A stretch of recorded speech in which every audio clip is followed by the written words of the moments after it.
Welcome to the deep dive. Navigating the whole landscape of enterprise technology these days, it can feel like you're trying to solve a really complex puzzle, right? With pieces kind of scattered everywhere. Yeah, absolutely. It's a lot to keep track of. So today, our deep dive, we're focusing on two really vital solutions that, well, they come up all the time in IT strategy discussions. Microsoft E5 licenses and enterprise privilege access management or, PAM solutions. That's right.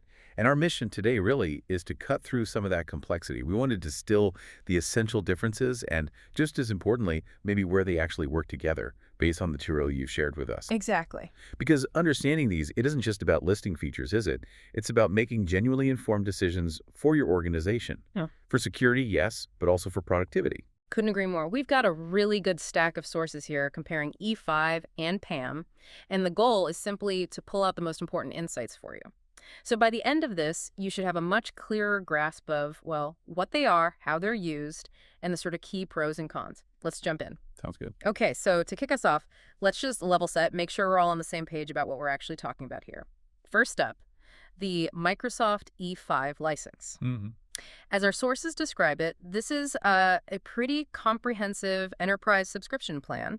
It sits inside the bigger Microsoft 365 suite. Right. Think of it like a really robust ecosystem. It's designed to give organizations advanced tools for productivity, strong security features baked in, important compliance capabilities, and even analytics services. So, quite broad. Very broad, tailored for organizations aiming to boost collaboration, protect their data, and streamline operations, but, and this is key, primarily within that Microsoft environment. Okay. And that sort of contrasting with that, we have enterprise PAM solutions. So where E5 casts a really wide net, PAM solutions are much more focused, laser focused, you could say. Okay. Their whole purpose is securing, managing, and monitoring privileged accounts and credentials, across the organization's IT landscape. So privileged accounts specifically. Exactly. The emphasis here is squarely on tackling the unique and pretty high-stakes risks that come with privileged accounts. We're talking about those accounts that have elevated access rights to your most critical systems, your applications, your sensitive data. It's a very specific, very high-impact area of cybersecurity. Right. So not just every user, but the ones with the real power. Precisely. Okay. Now that we've got a kind of picture of what each is, the real clarity, I think, and the sources seem to back this up, comes when you put them side by side. So let's really dig into those core distinctions. Yeah, let's do that. I think the first major difference is really in their primary focus. Microsoft E5, as you said, it broadly addresses productivity, collaboration, compliance, kind of across the whole enterprise. It's about enabling let's say, the general workforce, while also maintaining a sort of foundational layer of security and regulatory adherence. And that really throws the PAM philosophy into sharp relief, doesn't it? Because PAM is, as you said, laser-focused. It's all about privileged account security and governance. Right. So E5 helps your team work well together securely day to day. PAM makes sure that the most powerful access, the keys to the kingdom, as they say, are meticulously guarded against misuse, whether that's accidental or, malicious. Yeah, good analogy. Which brings us neatly to the core purpose the sources highlight. They haven't described E5 as broad, right? Covering everything from Office apps and email to general security, compliance, analytics. It aims to empower basically every user in the organization in some way. While PAM is definitely focused, its design is exclusively for managing and securing those high privilege accounts. And this, for you listening, is a really crucial distinction when you're thinking about where to put your strategic investment, your resources. Absolutely. So when we delve into the scope and features, our sources show how E5 includes security tools like, say, Defender for Office 365. The email and document protection. Exactly. And Azure AD Premium for, more advanced identity and access management, plus information protection, which helps classify and secure sensitive data. These are all really geared towards protecting your general user base and their daily work. And then for PAM, the scope details these highly specialized functions. Things like centralized credential management, that means secure password vaults, storing credentials safely, automatically rotating them. Changing them regularly. Yeah, changing them regularly. It also includes things like session recording for auditing what privileged users do, and quite sophisticated access workflows, like approvals. So how do those specific features then align back to that primary purpose we talked about? Well, that's the key question, isn't it? The crucial takeaway from looking at these feature lists, as the sources really emphasize, is that E5 provides a kind of horizontal layer of security. It covers many users, many functions, the broad attack surface. Okay. PAM, on the other hand, offers a vertical, really deep protection, but just for your most sensitive access points. Right. I like your house analogy earlier. It's like E5 puts strong locks on all your doors and windows, but PAM installs that heavy-duty vault door on the room with your most valuable stuff inside. Exactly. That's a good way to think about it. Another significant difference the sources point out is deployment and integration. E5's deployment is, well, inherently cloud-based, right? It's integrated into Microsoft 365, and the big selling point is its native integration with Microsoft services. It's designed for really seamless operation if you're deeply invested in that Microsoft ecosystem. And the implication there, compared to PAM, what does PAM offer differently? Well, PAM offers much more flexibility generally. Our sources say it can be on-premises, cloud, or hybrid in terms of deployment. Okay, so more choice. More choice. And critically, it's built to integrate with various IT ecosystems. So for organizations that are running diverse multi-vendor environments, maybe not exclusively tied to Microsoft, that flexibility can be a really big deal, can't it? Oh, absolutely. That's often the reality for larger enterprises, isn't it? A mix of technologies. It really is. Finally, let's touch on the target users for each. E5, again, broadly targets the general workforce, yes, but also IT admins, DevOps, and privileged users, because it provides tools and a layer of security for pretty much everyone. But, okay, while the E5 license might cover a wide range of users on paper, it's still critical to remember PAM's very specific purpose, right? Yeah. It's engineered to secure only those with privileged access to sensitive systems. Exactly. It's about protecting that highest level access, not necessarily the everyday user's email. So the distinction in target users is more about depth versus breadth, wouldn't you say? Sure. I think that's a perfect way to put it. Depth versus breadth.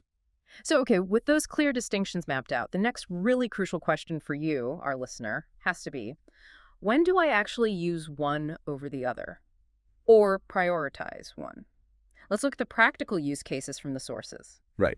For Microsoft E5, our sources flag several clear scenarios where it really excels. It's ideal for organizations that are, heavily reliant on Microsoft's ecosystem already, using Teams, SharePoint, Exchange, day in, day out. Makes sense. It's also the natural fit for businesses needing advanced compliance and security solutions, but wanting them integrated directly into their existing Microsoft stack. Yeah. And also for companies just seeking that sort of unified approach to collaboration and data protection. Yeah, and to give you some specific examples pulled from the material, E5 is foundational for collaboration, right? Enabling seamless teamwork through Teams and SharePoint. It covers data security, protecting sensitive info with Microsoft information protection. You'll see it used for compliance, ensuring you meet regulations using tools like Compliance Manager, and of course, threat detection using Defender for Office 365 to catch phishing and malware. It really is that sort of holistic Microsoft security and productivity layer. Why is that unified approach so appealing, do you think? Well, primarily it simplifies management. You have fewer vendors to deal with, less complexity in trying to stitch different solutions together. That's a major plus for a lot of IT departments, just reducing that vendor sprawl. Okay, that makes sense. Now, flipping to PAM, when is an enterprise PAM solution really essential? The sources indicate it's critical for organizations with a high number of privileged accounts and lots of sensitive systems. That's kind of table stakes. Right. It's also often a must for businesses trying to meet really stringent regulatory requirements. Think PCI DSS for credit cards, GDPR for personal data privacy, anything related to tight access control. Okay. Compliance driver. Big compliance driver. And finally, for enterprises that just need really advanced control over privileged session monitoring and auditing, they need to know exactly what those powerful users are doing. And the examples here, they feel very concrete, don't they? Pointing right at those high-risk activities. PAM is for credential security, safeguarding those privileged passwords through vaulting automatic rotation. It ensures access governance, enforcing things like just-in-time access, where privileges are granted only when needed for a short time, often with approval workflows. Super important. Yeah. You'll use it for session monitoring, actually recording and auditing what privileged users do, looking for anomalies. And, increasingly vital this one, for DevOps security, managing secrets and credentials within CI/CD pipelines, those automated software build and deployment processes. That's a huge area now. It is. So thinking about those really distinct use cases, cases, how do the trade-offs play out? Let's look at the pros and cons. Good idea. Let's start with Microsoft E5, the upsides. Our sources consistently highlight that it offers that comprehensive suite of tools for productivity and security. That's the big one. The bundle benefit. The bundle benefit, exactly. There's also the native integration across Microsoft products, which, as we said, can be a huge plus for streamlining IT ops if you're in that ecosystem. And you get regular updates and support directly from Microsoft. Okay. And on the flip side, the cons for E5. Well, the main one is that it's generally limited to the Microsoft ecosystem. Right. Which means, logically, it may not address non-Microsoft system-specific needs. That's a pretty significant consideration if you have a hybrid environment. Yeah, if you've got Linux servers or other cloud platforms. Exactly. Yeah. And as many organizations have discovered, it can involve a pretty complex licensing structure.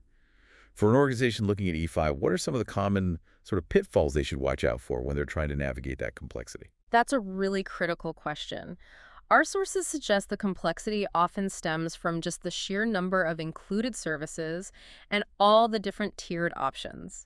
It makes it genuinely tricky to figure out the most cost-effective way to get exactly what you need. Right. Organizations sometimes end up over-licensing, paying for things they don't use, or maybe underutilizing features they do pay for. So doing a really thorough needs assessment beforehand is absolutely key. Good advice. Okay, moving on to enterprise PAM solutions. The pros here are quite clear from the material. It's purpose-built for privileged account security. It does one thing, but it aims to do it exceptionally well. Focused. It also generally supports multi-vendor IT environments, giving you much more flexibility beyond just the Microsoft world. And crucially, it enhances regulatory compliance for those stringent requirements we talked about earlier. Big tick in that box. Definitely. But PAM solutions, they come with their own set of cons too, right? Oh, absolutely. They often require specialized expertise for deployment and management. You might need dedicated staff or maybe bring in external consultants who really know this stuff. So a people investment, too.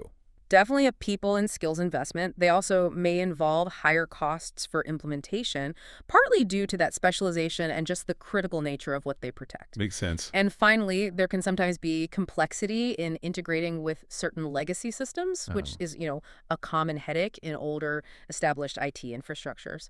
So yeah, it's not just a monetary cost, but potentially an investment in specialized skills and dealing with integration challenges. Okay, so let's try and wrap this up. To reiterate the core conclusion that really comes through from the sources, the Microsoft E5 license and enterprise PAM solutions, they serve distinct but actually deeply complementary purposes. Exactly. That's the key takeaway. While E5 is often ideal for boosting productivity, collaboration, and that broad security within the Microsoft ecosystem. Enterprise PAM solutions are absolutely critical for managing and securing privileged access across potentially diverse IT environments. They protect those critical access points wherever they are. So ultimately, for you listening, you really need to evaluate your own specific needs, look hard at your existing infrastructure, what do you actually have, and consider your compliance requirements to figure out the right solution. Or, perhaps more likely, the right combination of both. Yeah, it's rarely an either choice in complex environments, is it? It's more about how do these fit together strategically. Precisely. And maybe to leave you with a final thought to ponder. In today's world where IT environments are, let's face it, increasingly hybrid, often involving tech from loads of different vendors, what does it really mean to achieve genuinely holistic security and efficiency? And perhaps more importantly, how might strategically integrating solutions like E5 and PAM, using each for its strengths, unlock the greatest value for your organization, moving beyond just, securing the perimeter to truly protecting the crown jewels of your data wherever they might live? That's a great question to end on. We certainly hope this deep dive has given you some valuable takeaways and maybe some clarity. Thanks so much for joining us, and we invite you to continue your own deep dive into these fascinating and really important topics.